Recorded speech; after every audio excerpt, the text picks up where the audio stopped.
പങ്കെടുക്കുവാനും ശുശ്രൂഷിപ്പാനും കർത്താവ് അവസരം ഒരുക്കിയിട്ടുണ്ട്. അതെല്ലാം നന്ദിയോടെ ഓർക്കുന്നു. 21 ഡേയ്സ് ഫാസ്റ്റിംഗ് പ്രയറിനും മന്ത്ലി ഫാസ്റ്റിംഗ് പ്രയറിനും നിങ്ങളുടെ യൂത്ത് റിട്രീറ്റിനുമൊക്കെ പലതവണയായി ബഥേലിൽ വന്ന് ബാംഗ്ലൂരിൽ താമസിച്ചുകൊണ്ട് ശുശ്രൂഷിപ്പാൻ കഴിഞ്ഞിട്ടുണ്ട്. അതെല്ലാം ഓർത്ത് ഞാൻ കർത്താവിന് സ്തോത്രം ചെയ്യുന്നു. ഇപ്രകാരം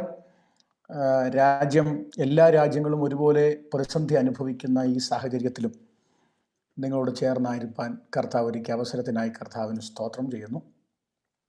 വിശേഷിച്ച് ഇപ്പോഴത്തെ ഒരു സാഹചര്യം നമ്മളൊക്കെ അറിയുന്നത് പോലെ, കഴിഞ്ഞ ദിവസം എൻ്റെ ഒരു സ്നേഹിതൻ ഇങ്ങനെ ഫേസ്ബുക്കിൽ കുറിക്കാനിടയായി, ഇനിയിപ്പം AC എന്നും BC എന്നും രണ്ടായിട്ട് ചരിത്രത്തെ തിരിക്കേണ്ടി വരും. അപ്പം ഞാൻ അദ്ദേഹത്തോട് ഒരു തെറ്റിപ്പോയല്ലോ, AD എന്നും BC എന്നും അല്ലേ?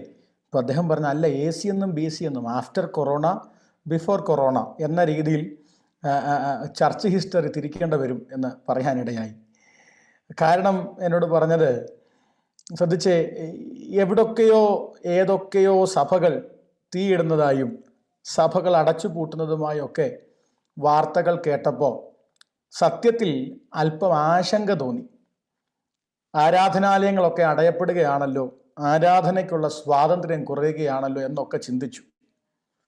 സത്യത്തിൽ ഈ ദിവസങ്ങൾ നോക്കിക്കഴിഞ്ഞാൽ മാർക്കറ്റിൽ പോകുന്നവൻ വരെ ഹെഡ്ഫോൺ ചെവിയിൽ വെച്ച് മെസ്സേജ് കേട്ടുകൊണ്ട് പോകുന്ന ഒരു സാഹചര്യമാണ് ഇപ്പം എല്ലായിടത്തും കാണാൻ കഴിയുന്നത്. പണ്ട് ലീവ് ഉണ്ടെങ്കിലേ ആരാധനകൾക്ക് പങ്കെടുക്കാൻ കഴിയുകയുള്ളായിരുന്നു. ഇപ്പോൾ ജോലി ചെയ്യുന്ന സന്ദർഭത്തിൽ പോലും മെസ്സേജിൻ്റെ സമയം മാറ്റിവെച്ച് ടീ ബ്രേക്കായിട്ട് എടുത്ത് ആരാധനയിൽ പങ്കെടുക്കുന്ന പല ഫോളോവേഴ്സും സ്നേഹിതരും എനിക്കുണ്ട്. അതോർത്ത് ഞാൻ കർത്താവിന് സ്തോത്രം ചെയ്യുന്നു. യഥാർത്ഥത്തിൽ ഈ കൊറോണ കാലം ആരാധനയ്ക്കുള്ള സാഹചര്യങ്ങളെ വർദ്ധിപ്പിക്കുകയാണ് ചെയ്തത്. അത് ഓർത്ത് ഞാൻ കർത്താവിന് സ്തോത്രം ചെയ്യുന്നു. അപ്പോൾ തന്നെ സന്തോഷിക്കുന്നില്ല. നമ്മുടെ സമൂഹം കടന്നുപോകുന്ന സാഹചര്യത്തിൽ എനിക്കും അല്പമായ ആശങ്കകളുണ്ട്. പ്രാർത്ഥനയിൽ ഓർക്കുന്നു. വിശേഷാൽ ഭാരതത്തിലുള്ള പ്രിയ സഹോദരങ്ങൾ കടന്നുപോകുന്ന പ്രതിസന്ധി വളരെ വലുതാണ്. അതിനേക്കാളുപരി കർണാടകയിലും വളരെ പ്രയാസം അനുഭവിച്ചു കൊണ്ടിരിക്കുന്നു എന്ന് ഞാൻ മനസ്സിലാക്കുന്നു. എൻ്റെ പ്രാർത്ഥന നിങ്ങളോട് കൂടെയുണ്ട്. കർത്താവ് എല്ലാവരെയും ധാരാളമായി അനുഗ്രഹിക്കട്ടെ. ഈ കൊറോണ കാലഘട്ടത്തിലുള്ള പ്രാർത്ഥനകൾക്ക് യാത്ര ചെയ്തൊരു ദേവദാസൻ അല്ലെങ്കിൽ ഒരു പ്രാസംഗികൻ ബാംഗ്ലൂരിൽ വരേണ്ടത് ആവശ്യകതയില്ലാത്തത് കൊണ്ട് അനേക ദേവദാസന്മാരെ അവൈലബിളായി ലഭിക്കും. അതിൻ്റെ നടുവിലും ചെറിയവനായി എന്നെ വിളിച്ചതോർത്ത് ഞാൻ കർത്താവിന് സ്തോത്രം ചെയ്യുകയും ബഥേലിനോടുള്ള അകമ്പഴി ഞാൻ നന്ദി അറിയിക്കുകയും ചെയ്യുന്നു. ക്രിസ്തുവിൽ ബന്ധം വളരട്ടെ. ദൈവം ധാരാളമായി അനുഗ്രഹിക്കട്ടെ. ഞാൻ അധികം ഒന്നും പറയാൻ സമയമെടുക്കാതെ ദൈവാത്മാവ് എനിക്ക് നൽകിയ ഒരു ചിന്തയിലേക്ക് ഞാൻ നിങ്ങളുടെ ശ്രദ്ധയെ കൊണ്ടുവരുന്നു. സാധാരണ യോദ്രദാസൻ ഇൻട്രൊഡക്ഷനിൽ പറഞ്ഞതുപോലെ ബഥേലിൽ ശുശ്രൂഷിക്കാറുള്ളതൊക്കെ ഒരു പ്രൊഫറ്റിക്കൽ വേർഡ് എന്ന തലത്തിലാണ്. എന്നാൽ ഈ ഓൺലൈൻ മാധ്യമങ്ങളിൽ എപ്രകാരമാണ് ആളുകൾ ആ പ്രൊഫറ്റിക്കൽ വേർഡുകളെ സ്വീകരിക്കുക എന്ന് എനിക്ക് അറിയില്ല. എങ്കിലും ദൈവാത്മാവ് എൻ്റെ മനസ്സിൽ തന്ന ഒരു ചിന്ത ഞാൻ നിങ്ങൾക്ക് കൈമാറാൻ ആഗ്രഹിക്കുകയാണ്. ഈ 3 ദിവസങ്ങളിലെ ചിന്തയ്ക്ക് ആധാരമായി, എല്ലാ ദിവസങ്ങളിലും അല്പസമയം നമ്മൾ ഒരുമിച്ചുണ്ടല്ലോ, ആ ചിന്തകളുടെ ആധാരമായി മത്തായിയുടെ സുവിശേഷം 27-ാം അധ്യായം അതിൻ്റെ 46-ാമത്തെ വാക്യം ഞാൻ ഇവിടെ വായിക്കുന്നു. ഏകദേശം 9-ാം മണി നേരത്ത് യേശു ഏലി ഏലി ലമാ ശബക്താനി എന്ന് ഉറക്കെ നിലവിളിച്ചു. ഒന്നുകൂടെ പറയാം. ഏകദേശം 9-ാം മണി നേരത്ത് യേശു ഏലി ഏലി ലമാ ശബക്താനി എന്ന് ഉറക്കെ നിലവിളിച്ചു. ശ്രദ്ധിക്കുക, ഒരു നിലവിളിയാണ് എനിക്ക് നിങ്ങളുടെ മുമ്പിൽ അവതരിപ്പിക്കാനുള്ളത്. ഒന്നുകൂടെ പറഞ്ഞാൽ, എൻ്റെ പ്രാർത്ഥനാ മുറിയിൽ ദൈവാത്മാവ് എന്നോട് ഇടപെട്ട ഒരു സന്ദേശം ദൈവസഭയ്ക്ക് കൈമാറാൻ നിലവിളി എന്ന വിഷയമാണ്. നിലവിളി എന്താ നിലവിളി? നിലവിളി എന്ന പദത്തെ എനിക്ക് ഏറ്റവും അധികം ഡിസ്ക്രൈബ് ചെയ്യാൻ താല്പര്യമുള്ളത് നിലവിട്ടുള്ള വിളി എന്നാണ്. നിലവിട്ടുള്ള വിളി എന്ന് പറഞ്ഞാൽ സകല നിയന്ത്രണവും വിട്ട് നിലകൾ വിട്ടുള്ള വിളിയെ നമുക്ക് നിലവിളി എന്ന് വിളിക്കാം. നിലവിളി എവിടൊക്കെയുണ്ട്? ഈ ദിവസങ്ങളിൽ നാം അറിയുന്നത് പോലെ കുചേലനെന്നോ കുബേരനെന്നോ വ്യത്യാസമില്ലാതെ, വിദ്യാഹീനനെന്നോ വിദ്യാസമ്പന്നനെന്നോ വ്യത്യാസങ്ങളില്ലാതെ എല്ലാ മേഖലകളിലും നിലവിളികൾ ഉയരുന്ന ഒരു സാഹചര്യമാണ് കാണാൻ കഴിയുന്നത്. ഏകദേശം ഒരു 3 മാസങ്ങൾക്ക് മുമ്പ് ഫേസ്ബുക്കിൽ വല്ലാതെ വൈറലായ ഒരു വീഡിയോ ഉണ്ടായിരുന്നു. എന്നാൽ അത് മറ്റൊന്നുമല്ല, ഒരു വ്യക്തി സകല നന്മയും സകല ഭൗതിക നന്മകളും താൻ കൊണ്ടു നടന്ന് എനിക്ക് ചൈനീസ് ആണെന്ന് എൻ്റെ ഓർമ്മ ശരിയെങ്കിൽ, തൻ്റെ മകനെ രക്ഷപ്പെടുത്താൻ വേണ്ടി തൻ്റെ സമ്പത്ത് മുഴുവൻ തയ്യാറാക്കി നിൽക്കുമ്പോഴും വൈദ്യശാസ്ത്രത്തിന് അത് കഴിയാതെ പോകുമ്പോൾ ഈ കയ്യിലുള്ള നോട്ടുകെട്ടുകൾ വലിച്ചെറിഞ്ഞ് റോഡിൽ കിടന്ന് നിലവിളിക്കുന്ന ഒരു മാതാവിൻ്റെ വീഡിയോ വൈറലായതാണ്. ശ്രദ്ധിക്കുക, നിലവിളി എല്ലാ ഇടങ്ങളിലുമുണ്ട്. എന്തിനു പറയുന്നു? ഞാനിവിടെ വായിച്ചത് അരുമനാഥനായ കർത്താവിൻ്റെ നിലവിളിയാണ്. ആ നിലവിളി ഇപ്രകാരമാണ്: ഏകദേശം 9 മണി നേരത്തെ യേശു ഉറക്കെ നിലവിളിച്ചു. സാധാരണ നിലവിളിയല്ല, ഉറക്കെ നിലവിളിച്ചു. ഈ 3 ദിവസങ്ങളിൽ നാം ചിന്തിക്കാൻ പോകുന്ന ചില നിലവിളികളെ കുറിച്ചാണ്. പഴയ നിയമത്തിലും പുതിയ നിയമത്തിലും യേശു ക്രിസ്തുവിൻ്റെ ജീവിതത്തിലും നിലവിളികൾ എങ്ങനെ ചലിച്ചു എന്ന വിഷയത്തെ നമുക്കൊന്ന് ചിന്തിക്കാം. അതിന് ആരംഭമായി ഉൽപ്പത്തി പുസ്തകം 27-ാം അധ്യായം അതിൻ്റെ 38-ാമത് വാക്യം. അനേകം നിലവിളികൾ വചനത്തിൽ കാണുന്നുണ്ട്. ദൈവാത്മാവ് എന്നോട് സംസാരിച്ച ചില നിലവിളികൾ നിങ്ങളുടെ മുമ്പിലേക്ക് വെക്കാൻ ദൈവാത്മാവ് ഞാൻ ശരണപ്പെടുകയാണ്. വിശ്വാസത്തോടൊരു ദൂത് പറഞ്ഞ് ആരംഭിക്കട്ടെ. ഉപവാസ പ്രാർത്ഥനയുടെ 9-ാം ദിവസം 9-ാം രാത്രി ഫാമിലി പ്രേയറായി നാം ഒരുമിച്ചിരിക്കുമ്പോൾ എനിക്കറിയാം ചില നിലവിളികൾ ചില മേഖലകളിൽ ഉയരുന്നുണ്ട്. ഉയരുന്ന നിലവിളി കൊത്തവണ്ണം പ്രതികരിക്കാൻ നമ്മുടെ കർത്താവുള്ളത് ഓർത്ത് ഞാൻ കർത്താവിന് സ്തോത്രം ചെയ്യുന്നു. അധികം ആളുകൾക്ക് താല്പര്യമില്ലാത്ത ഒരു നിലവിളിയാണ് ഞാൻ നിങ്ങളെ ആദ്യം പരിചയപ്പെടുത്താൻ ആഗ്രഹിക്കുന്നത്. അത് ഉൽപ്പത്തി പുസ്തകം 27-ാം അധ്യായത്തിന്റെ 38-ാമത് വാക്യമാണ്. 38-ാമത് വാക്യം അതിങ്ങനെയാണ്: ഏശാവ് പിതാവിനോട്, നിനക്കൊരു അനുഗ്രഹം മാത്രമേ ഉള്ളുവോ അപ്പ?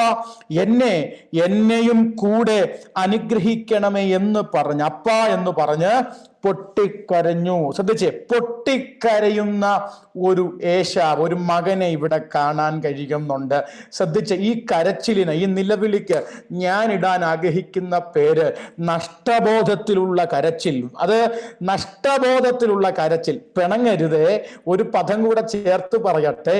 ഈ കരച്ചിൽ പിശാചു വരുത്തിയതല്ല. ഈ കരച്ചിലിന്റെ പ്രത്യേകത അത് സ്വയം വരുത്തി വെച്ചതാണ്. ഒന്നുകൂടെ പറഞ്ഞാൽ, എബ്രായ ലേഖനകർത്താവ് ഇപ്രകാരം ഒരു പദം പറഞ്ഞു: ഒരു ഊണിന് ജ്യേഷ്ഠാവകാശം വിറ്റുകളഞ്ഞ ഏശാവിനെ പോലെ അഭക്തനായി തീരുകയും ചെയ്യാതിരുപ്പാൻ കരുതിക്കൊള്ളുവിൻ. എന്നെ കേൾക്കുന്ന ദൈവമക്കളെ, സൂമിലൂടെയും യൂട്യൂബിലൂടെയും ഫേസ്ബുക്ക് ബഥേലിന്റെ പേജിലൂടെയും ഒക്കെ എന്നെ ശ്രവിക്കുന്നവരെ, ദൈവാത്മാവിൽ ഒരു ദൂത് ഞാൻ പറഞ്ഞാരംഭിക്കുന്നു. നഷ്ടപ്പെട്ടതിനെ ചൊല്ലി നിലവിളിക്കാൻ ഇന്നു രാത്രി എത്ര പേർ തയ്യാറാകും? വളരെ ആഗ്രഹത്തോടെ പ്രതീക്ഷയോടെ അപ്പന്റെ കൂടെ നിന്നതാ. അപ്പനൊരാഗ്രഹം ഏത് സമയത്താണെന്നറിയാമോ? വയസ്സായി കണ്ണ് കാണാൻ വഹിയാതെ കണ്ണ് മങ്ങിത്തുടങ്ങിയപ്പോൾ, കാണാൻ കഴിയാതെ വണ്ണം കണ്ണ് മങ്ങിത്തുടങ്ങിയപ്പോൾ അപ്പന്റെ ആഗ്രഹം തനിക്ക് മകൻ വേട്ടയാടി പിടിച്ചു കൊണ്ടുവരുന്ന ഭോജനം കഴിച്ച് സന്തോഷിക്കണം.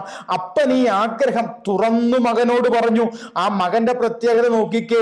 അപ്പന്റെ ആഗ്രഹം നിവർത്തീകരിക്കേണ്ടതിന് ജീവൻ പണയം വെച്ച്, ക്ഷമിക്കണം, ഏശാവ് ഒരു വേട്ടക്കാരനാണെങ്കിലും ഞാൻ ഇപ്രകാരം ആ പദം കടമെടുത്ത് പറയുകയാണ്, ജീവൻ പണയം വെച്ച് അപ്പന്റെ ആഗ്രഹം സഫലീകരിക്കേണ്ടതിന് വനാന്തരത്തിലേക്ക് ഇറങ്ങി പുറപ്പെടുന്ന ഒരു മകനത്രേ ഏശാവ്. ശ്രദ്ധിക്കണം, നമ്മുടെ പ്രസംഗങ്ങളിലെല്ലാം ഏശാവും ഏദോമും നാം നെഗറ്റീവായാണ് ചിന്തിക്കാറുള്ളത്. ഞാൻ അതിനെ ഒന്നും തിരുത്താൻ ആഗ്രഹിക്കുന്നില്ല.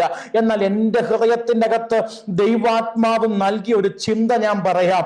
കേട്ട വാക്കിന് അനുസരണക്കേട് കാണിക്കാതെ അപ്പൻ പറഞ്ഞ വാക്കിനെ അങ്ങനെ തന്നെ വിശ്വാസത്തിലെടുത്ത് അതിനെ നടത്തിയെടുക്കണമെന്നുള്ള ആഗ്രഹത്തോടെ ഇതാ ആ മകൻ വനാന്തരത്തിലേക്ക് നടക്കുകയാണ്. ഇന്ന് രാത്രി ദൈവാത്മാവിൽ ഇപ്രകാരം ഒരു ദൂത് ഞാൻ, ആമേൻ സ്തോത്രം, എന്നെ കേൾക്കുന്നവരോട് കൈമാറുന്നു.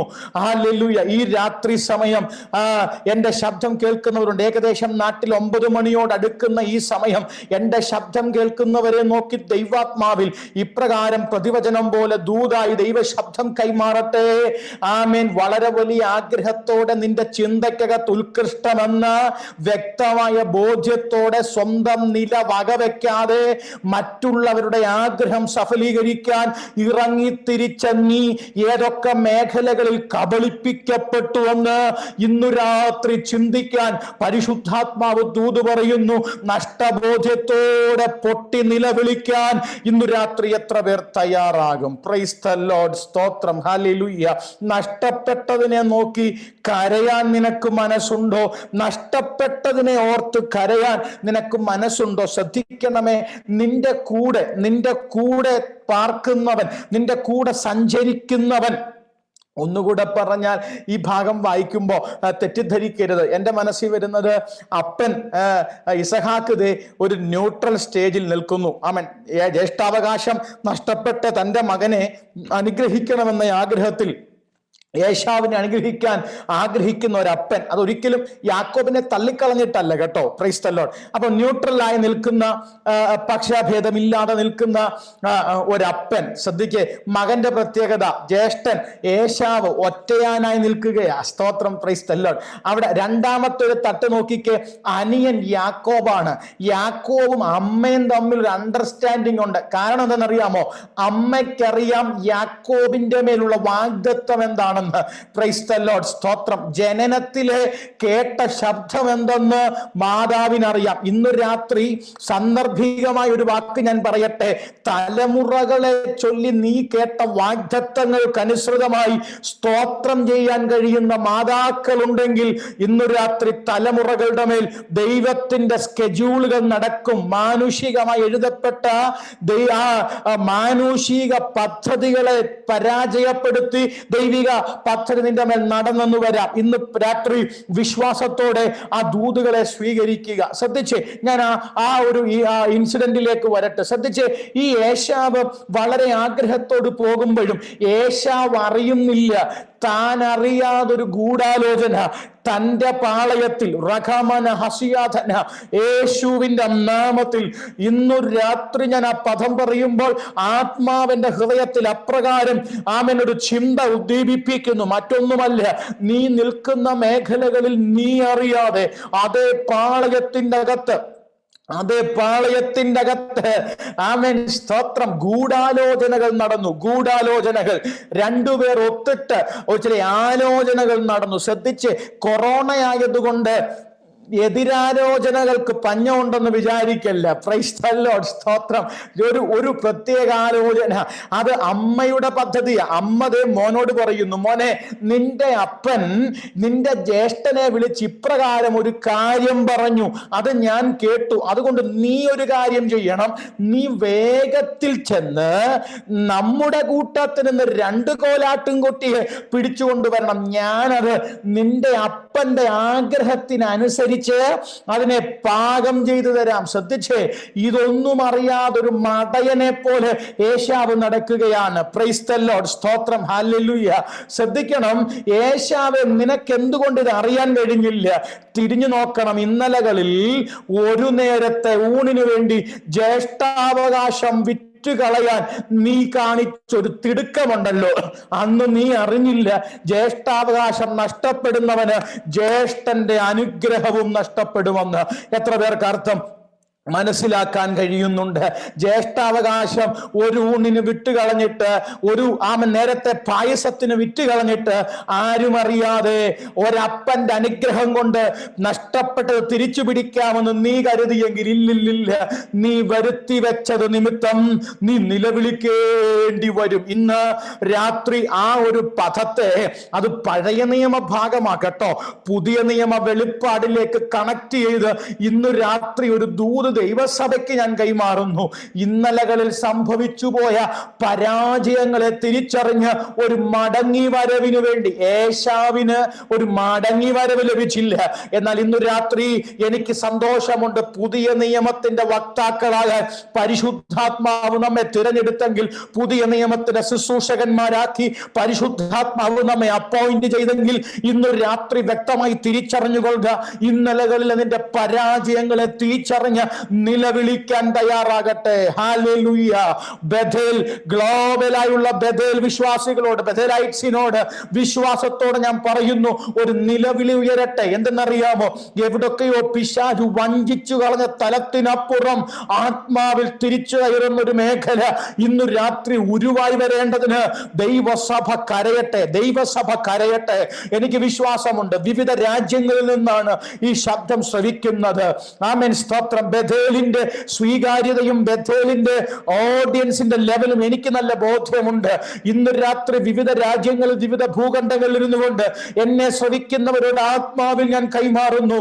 നിന്നെ ചതിച്ച്, നിന്റെ അവസ്ഥകളെ മുതലെടുത്ത്, നിന്റെ നന്മയെ മുടക്കിക്കളഞ്ഞ പ്രതിയോഗിയുടെ മുമ്പിൽ തകരാതെ വണ്ണം ഒരു നിലവിളിക്ക് നീ തയ്യാറാകുമെങ്കിൽ ഇന്ന് രാത്രി ദൈവാത്മാവ് നിന്നെ സ്നേഹിക്കുകയാ. ആമേൻ, സ്തോത്രം. എനിക്കറിയില്ല സുനിൽ പാസ്റ്ററെ, ഞാനിത് പറയുമ്പോ സ്തോത്രം, ഹല്ലേലൂയ, ഇന്ന് വരെ യാക്കോബ് ഏശാവിന് നഷ്ടപ്പെട്ടതൊരു നഷ്ടമായിരുന്നെന്നും അത് യാക്കോബിലൂടെയുള്ള കുബുദ്ധിയിലാണ് ചലിച്ചതെന്നും ആരെങ്കിലും പ്രസംഗിച്ചിട്ടുണ്ടോ എന്ന് എനിക്കറിയില്ല. ഇത് ട്രോളാകുമോ എന്നും എനിക്കറിയില്ല. എന്നാൽ ഭയമില്ല, ദൈവാത്മാവി പറയാം. ആമേൻ, സ്തോത്രം, ഹല്ലേലൂയ.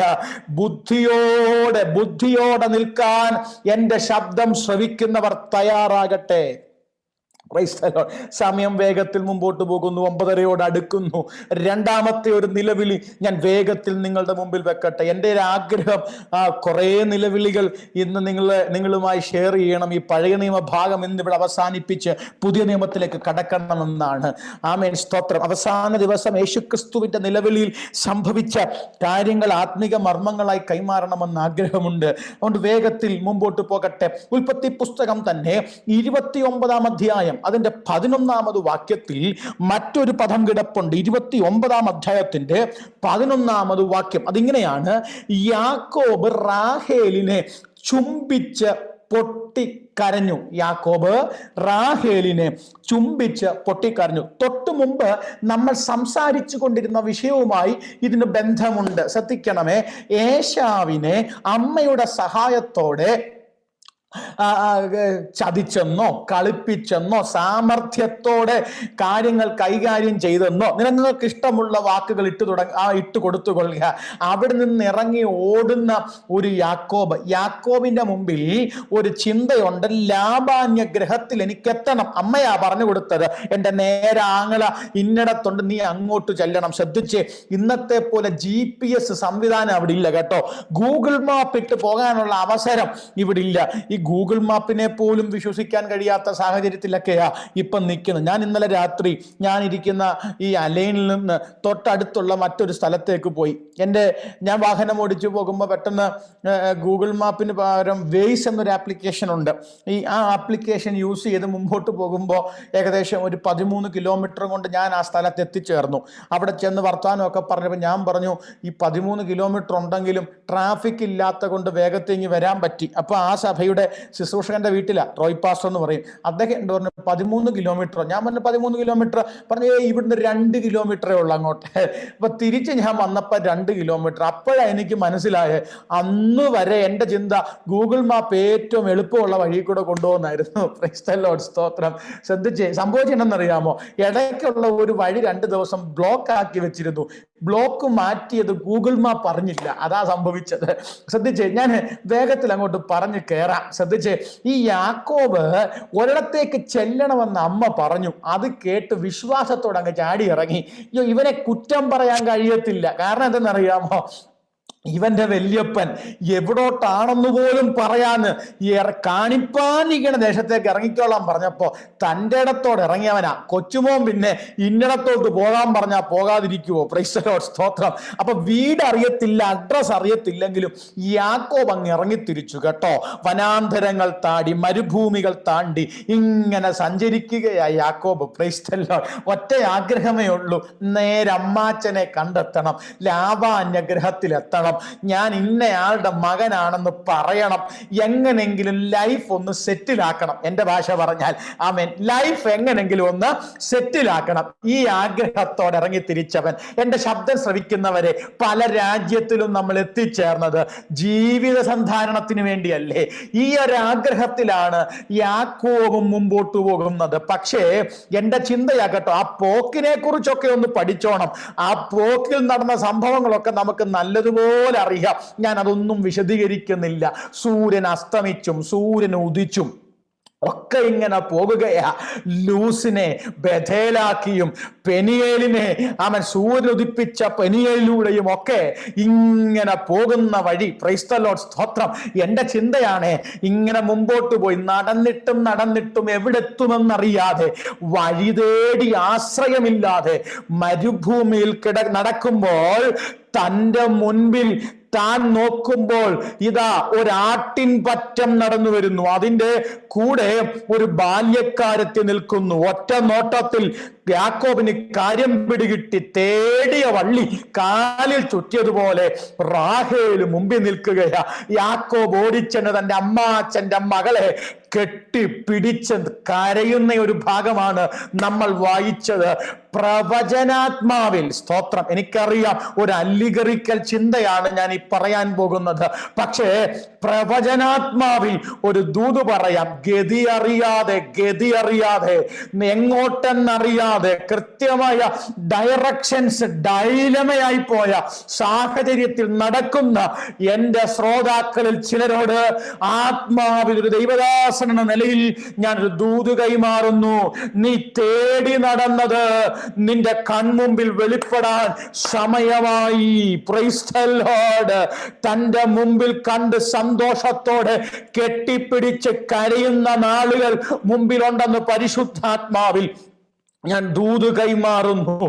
അതെ, അങ്ങനെ തന്നെ നഷ്ടങ്ങളെ തേടി നടന്നതിനെ കൺമുമ്പിൽ വെളിപ്പെടുത്തുന്ന ഒരു ദൈവ സാന്നിധ്യമുണ്ട്. ഇന്ന് രാത്രി എത്ര പേർ വിശ്വസിക്കുന്നു?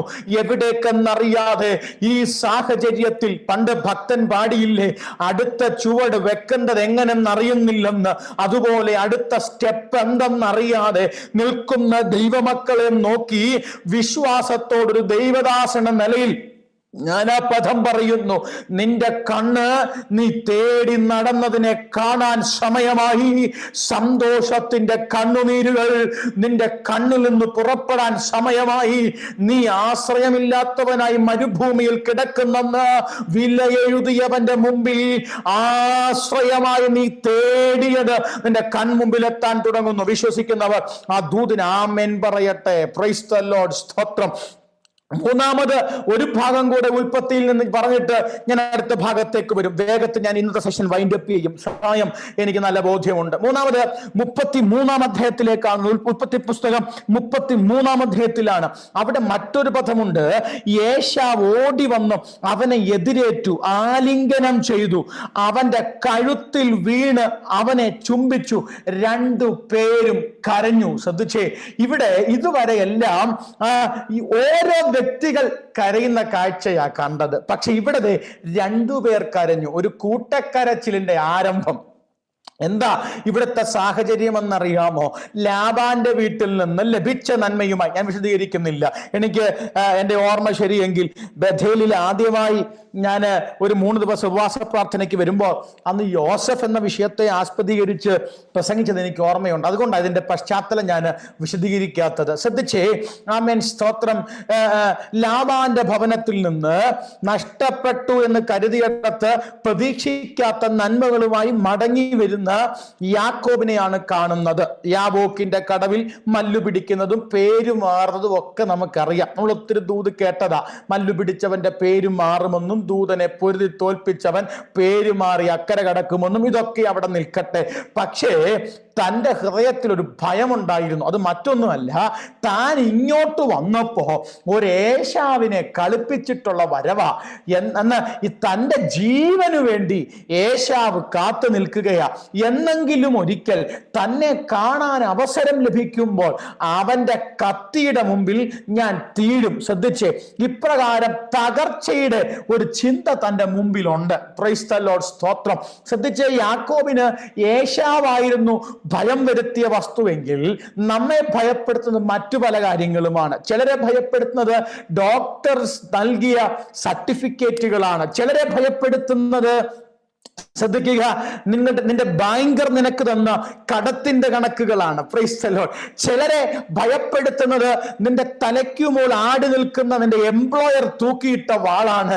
ജോലി ചെയ്യുന്നവരിൽ പലർക്കും അവരുടെ ടാർഗറ്റുകളാണ് അവരെ ഭയപ്പെടുത്തുന്നത്. ചിലർക്ക് മാതാപിതാക്കളെ കുറിച്ചുള്ള ഈ ഭീതിയാണ്, അവർക്ക് എന്താകുമെന്നുള്ള ആശങ്കകൾ. ചിലർക്ക് തലമുറകളെ ഓർത്താണ് ആശങ്കകൾ. ശ്രദ്ധിച്ച്, ഇവിടെ യാക്കോബിന്റെ ആശങ്ക എന്ന് പറയുന്നത് തൻ്റെ ജീവൻ എടുക്കാൻ സാധ്യതയുള്ള ഒരുവനെ ചൊല്ലിയാണ്. അത് മറ്റാരുമല്ല, തൻ്റെ കൂട്ടു സഹോദരൻ, തൻ്റെ ആമേൻ സ്തോത്രം, ഏകോദര സഹോദരൻ എന്ന് പറഞ്ഞാൽ ഒരു ഉദരത്തിൽ നിന്ന് പുറത്തു വന്ന തൻ്റെ സഹോദരൻ, തൻ്റെ ജ്യേഷ്ഠൻ ഏശാവ് തന്നെ തകർക്കാൻ നിൽക്കുന്നു. ഏശാവ് കൂടെ ഒരു കൂട്ടം ആളുകളുമായി നിൽക്കുന്നതിന്റെ വാർത്ത കേൾക്കുമ്പോൾ ആമേൻ സ്തോത്രം, യാക്കോബ് ഒന്നും വിട്ടുകൊടുക്കുന്നവനല്ല കേട്ടോ, വെട്ടിപ്പിടിക്കുന്നവനാണ്. പക്ഷേ വെട്ടിപ്പിടിക്കുന്നവൻ പോലും കുറച്ച് വിട്ടുകൊടുക്കാൻ തീരുമാനമെടുത്തു. എന്തെന്നറിയാമോ? കുറെയൊക്കെ നന്മ ചേട്ടന് കൊടുത്ത ചേട്ടനെ പ്ലീസ് ചെയ്യാൻ കഴിഞ്ഞാൽ പിന്നെ പ്രശ്നമില്ലല്ലോ, ഇതാണ് താൻ വിചാരിച്ചത്. എന്നാൽ തൻ്റെ ചിന്തകളെ പരാജയപ്പെടുത്തിക്കൊണ്ടൊരു ദൈവപ്രവൃത്തി അങ്ങേ തീരത്ത് നടന്നു. അവിടെ എഴുതിയിരിക്കുന്നത് ഏശാവ് ഓടി വന്ന് അവനെ എതിരേറ്റെന്ന്. ശ്രദ്ധിച്ച്, ഏശാവ് ഓടി വരുമ്പോൾ സത്യം പറഞ്ഞാൽ യാക്കോബിന്റെ സ്ഥാനത്ത് നമ്മൾ ആരേലും ആയിരുന്നു, ഈ പുള്ളി തിരിഞ്ഞോടിയനെ. കാരണം ഓടി വരുന്നത് എന്നെ കൊല്ലാനാ. പക്ഷേ അവൻ ഓടി വന്നിട്ട് അവനെ എതിരേറ്റ് ആലിംഗനം ചെയ്തു. ദൈവാത്മാവിൽ ഒരു ദൂത് ഞാൻ പറയാം, നിന്റെ തകർച്ച കാത്തു നിൽക്കുന്ന ചിലത് നിന്റെ സ്നേഹിതരായി തീരുന്ന, ഓ താങ്ക് യു ജീസസ്. ആ പദം യേശു ക്രിസ്തുവിന്റെ അധികാരമുള്ള നാമത്തിൽ ബഥേലിന്റെ മേൽ വീഴട്ടെ. റഖാസിയാതന. ആമേൻ. സ്തോത്രം, സ്തോത്രം, സ്തോത്രം. ശത്രു എന്ന ശത്രു പാളയത്തിൽ സ്പോട്ട് ചെയ്ത ചിലത് ആമേൻ സ്തോത്രം ഈ ദിവസങ്ങളിൽ ഒരുമിക്കട്ടെ ഞാൻ ആത്മാവിൽ കൽപ്പിക്കുന്നു യേശു ക്രിസ്തുവിന്റെ നാമത്തിൽ. ഹല്ലേലൂയ. ഇതാ ഏശാവ് കെട്ടിപ്പിടിച്ച് കരയുകയാ. ഇന്ന് അവർക്കിടയിൽ പറയാനുള്ളത് വെറുപ്പിന്റെ വാക്കുകളല്ല, അവർക്കിടയിൽ പറയാനുള്ളത് തങ്ങൾ കൊണ്ടു നടക്കുന്ന വൈരാഗ്യത്തിന്റെ വാക്കുകളല്ല. പകരം ദീർഘനാളുകൾക്ക് ശേഷം സഹോദരങ്ങൾ തമ്മിൽ കണ്ടുമുട്ടുമ്പോഴുള്ള ഒരു വികാരമാണ് അവർക്ക് കൈമാറാനുള്ളത്. പ്രൈസ് ദി ലോർഡ്, സ്തോത്രം. ഇന്ന് രാത്രി ഒന്ന് വിശ്വസിച്ചേ, നിന്റെ തകർച്ച കാണാൻ കാത്തു നിന്നവൻ നിനക്ക് അനുകൂലമായി ചലിക്കുന്ന ദിവസങ്ങൾ മുമ്പിൽ ഉണ്ടെന്ന് വിശ്വാസത്തോടെ ആമേൻ പറയാൻ കഴിയുമെങ്കിൽ നമുക്ക് ഇന്ന് രാത്രി സ്തോത്രം ചെയ്യാൻ കഴിയട്ടെ. ഈ യാക്കോബ് ഏശാവിന്റെ കാര്യം പറയുമ്പോ മറന്നു പോകരുത്, ഒരിക്കൽ യാക്കോബ് തനിയെ കരഞ്ഞ ഒരു സാഹചര്യം നമുക്കറിയാം. അത് മറ്റൊന്നുമല്ല, തൻ്റെ തലമുറകൾ, തൻ്റെ മക്കൾ താൻ ഏറ്റവും അധികം സ്നേഹിക്കുന്ന യോസഫിന്റെ അങ്കി എടുത്തുകൊണ്ട് തൻ്റെ കൈ കൊടുക്കുമ്പോ യോസഫിന്റെ അങ്കി കണ്ട് തിരിച്ചറിഞ്ഞ് യാക്കോബ് നിലവിട്ട് കരയുന്നൊരു കരച്ചിലുണ്ട്. അതെന്തെന്നറിയാമോ? നിങ്ങൾ എന്നെ പാതാളത്തിൽ ഇറക്കുമെന്ന് പറഞ്ഞ് എൻ്റെ മകനായ യോസഫിന്റെ അങ്കിയാണ് ഇതെന്ന് പറഞ്ഞ് അവൻ നിലവിളിക്കുന്നൊരു സാഹചര്യം കാണാൻ കഴിയുന്നുണ്ട്. ഇന്ന് രാത്രി വിശ്വസിക്കുക, നിന്റെ നിലവിളികൾക്കപ്പുറം ചലിക്കാൻ കഴിയുന്ന ഒരു ദൈവിക പദ്ധതിയെ എത്ര പേർക്ക് തിരിച്ചറിയാൻ കഴിയുന്നുണ്ട്? ഞാൻ ആ യാക്കോബ് എന്ന വ്യക്തിയുടെ മേഖലകളെ അവസാനിപ്പിച്ച് ചിന്തകളെ അവസാനിപ്പിക്കുമ്പോൾ ഒരു പദം പറയട്ടെ. ഏറ്റവും അവസാനം ഞാൻ പ്രതിപാദിച്ചത് യോസഫിന്റെ അങ്കി കണ്ടുള്ള നിലവിളിയാ. അതേ നിലവിളി നിങ്ങൾ എന്റെ നരയെ ദുഃഖത്തോടെ പാതാളത്തിൽ ഇറക്കുമെന്ന് തന്റെ വായിൽ നിന്ന് വെളിപ്പെടുമ്പോൾ തന്റെ ചെവിക്കകത്ത് ഒരു ശബ്ദം കേട്ടു. അത് മറ്റൊന്നുമല്ല, ഫറവോന്യ രഥങ്ങൾ, യോസഫ് യോസഫ് അയച്ച രഥങ്ങൾ തന്റെ ഭവനത്തിന്റെ മുമ്പിൽ വന്ന് നിൽക്കുമ്പോൾ യാക്കോബിന്റെ നിലവിളി മാറി, കണ്ണുനീര് മാറി, അവന് ചൈതന്യം വന്നു. ശ്രദ്ധിക്കണമേ, കരഞ്ഞവൻ നിലവിളിച്ചവൻ എന്ന ചരിത്രം വ്യക്തമായി എഴുതി തയ്യാറാക്കിയ യാക്കോബിന് ചൈതന്യം വരുന്ന ദൈവപ്രവൃത്തി ചലിക്കാൻ കഴിഞ്ഞെങ്കിൽ, പ്രൈസ് ദി ലോർഡ്. ഇന്ന് രാത്രി എത്ര പേർക്ക് ആഴമായ ഒരു ചിന്ത ഹൃദയത്തിലേക്ക് വരും? കർത്താവേ, എൻ്റെ ജീവിതത്തിൽ എൻ്റെ നിലവിളികളെ മാറ്റുന്ന ഒരു ദൈവ പദ്ധതി എൻ്റെ മേൽ അയക്കണമെന്ന്. ചില അഭിഷക്തന്മാരുടെ നിലവിളികൾ എനിക്ക് നിങ്ങളോട് ഷെയർ ചെയ്യാനുണ്ട്. 9:30 സമയത്തോടടുക്കുന്നു. ഞാൻ എൻ്റെ മെസ്സേജ് ഇവിടെ അവസാനിപ്പിക്കുമ്പോൾ അഭിഷക്തന്മാരുടെ നിലവിളികളിലൂടെ നാം നാളെ കടന്നു പോകും. ഇന്നൊരു ആമുഖം മാത്രമായി ഞാൻ ഈ മെസ്സേജ് അവസാനിപ്പിക്കുകയാ. സമയം മുമ്പോട്ട് പോയല്ലോ. നാളെ കടന്നു വരുമ്പോൾ അഭിഷക്തന്മാരുടെ നിലവിളികൾ എങ്ങനെ ചലിച്ചു എന്ന ചിന്ത അടുത്ത ഒരു തലത്തിലേക്ക് നാം കയറി സംസാരിക്കും. ഒരു നിമിഷം നിങ്ങളുടെ കണ്ണുകളെ ദൈവസന്നിധി ഒന്ന് അടയ്ക്കുമോ? ഹല്ലേലൂയ, ഹല്ലേലൂയ, ഹല്ലേലൂയ. നഷ്ടബോധത്തിൽ നഷ്ടപ്പെട്ടതിനെ ചൊല്ലി ദൈവസന്നിധിയിൽ കരഞ്ഞു നിലവിളിച്ച്, എൻ്റെ പാകപ്പിഴ നിമിത്തം, ഒരിക്കൽ ഞാൻ ചെയ്ത അഭക്തി നിമിത്തം നഷ്ടപ്പെട്ട ജ്യേഷ്ഠാവകാശങ്ങളുടെ തുടർചലനങ്ങളായി എൻ്റെ അനുഗ്രഹങ്ങൾ നഷ്ടപ്പെടാതിരിക്കാൻ ഇന്ന് രാത്രി ദൈവമക്കളൊന്ന് പ്രാർത്ഥിച്ചാട്ടെ. ആശ്രയമില്ലാതെ മരുഭൂമിയിൽ വഴി തേടി അലയുമ്പോൾ താൻ പ്രതീക്ഷിച്ച റാഹേലിനെ കണ്ടുമുട്ടിയ ഉടനെ യാക്കോബിന് സന്തോഷത്തിൻ്റെ കണ്ണുനീര്, സന്തോഷത്തിൻ്റെ കരച്ചിൽ കരയാൻ കഴിഞ്ഞതുപോലെ എൻ്റെ കൺമുമ്പിൽ നഷ്ടപ്പെട്ട് കിടക്കുന്ന ചിലത് കാണാൻ കർത്താവ് എൻ്റെ മേൽ കൃപ തരണമെന്ന് പ്രാർത്ഥിക്കാൻ എത്ര പേരുണ്ട്? തൻ്റെ തകർച്ച കാത്തു നിന്നവൻ തന്നെ കാണുമ്പോൾ ഓടി വന്ന് സന്തോഷത്തോടെ സഹോദരനെ കണ്ട സ്നേഹത്തിൽ പരസ്പരം സ്നേഹത്തെ പുതുക്കുന്ന ഒരവസ്ഥയിലേക്ക് എനിക്ക് മാറണമെന്ന് ആഗ്രഹിക്കുന്ന എത്ര പേരുണ്ട്? യോസഫിൻ്റെ അങ്കി തിരിച്ചറിഞ്ഞ് പ്രതീക്ഷയില്ലാതെ നിലവിളിച്ച യാക്കോബേ, നിന്റെ നിലവിളിക്കൊരു ഉത്തരം വന്നു. അത് മറ്റൊന്നുമല്ല, അതേ തീർന്നെന്ന് കരുതി യോസഫ് നിന്നെ വിളിച്ചു കൊണ്ടുപോകാൻ രഥങ്ങൾ അയക്കുന്ന ഒരു സാഹചര്യം. എല്ലാ കണ്ണും ദൈവസന്നിധി അടയ്ക്കുമ്പോൾ പ്രാരംഭ ദിവസത്തെ ചിന്ത ഞാൻ ഇവിടെ അവസാനിപ്പിക്കുകയാ. നിലവിളികൾ എല്ലാ കാലത്തും ദൈവസഭയിലുണ്ട്. നിലവിളിക്കാൻ ദൈവസഭ തയ്യാറാകുമെങ്കിൽ നിലവിളിക്ക് പിറകിൽ ചലിക്കേണ്ട ദൈവിക അനുഗ്രഹങ്ങളും വാഗ്ദത്തങ്ങളും ചലിക്കും. ഈ വചനങ്ങളാൽ കർത്താവ് നമ്മെ അനുഗ്രഹിക്കട്ടെ. ആഗോള വ്യാപകമായി കേൾക്കുന്ന എല്ലാ ബെഥേലൈറ്റ്സിനും ദൈവനാമത്തിൽ വന്ദനം. നാളെയും പതിവ് പോലെ ഇന്ത്യൻ സമയം 8:45 നമുക്കൊരുമിച്ച് ദൈവസന്നിധിയിൽ കൂടാം. കർത്താവ് അനുഗ്രഹിക്കട്ടെ. Thank you. മാറാനാഥ.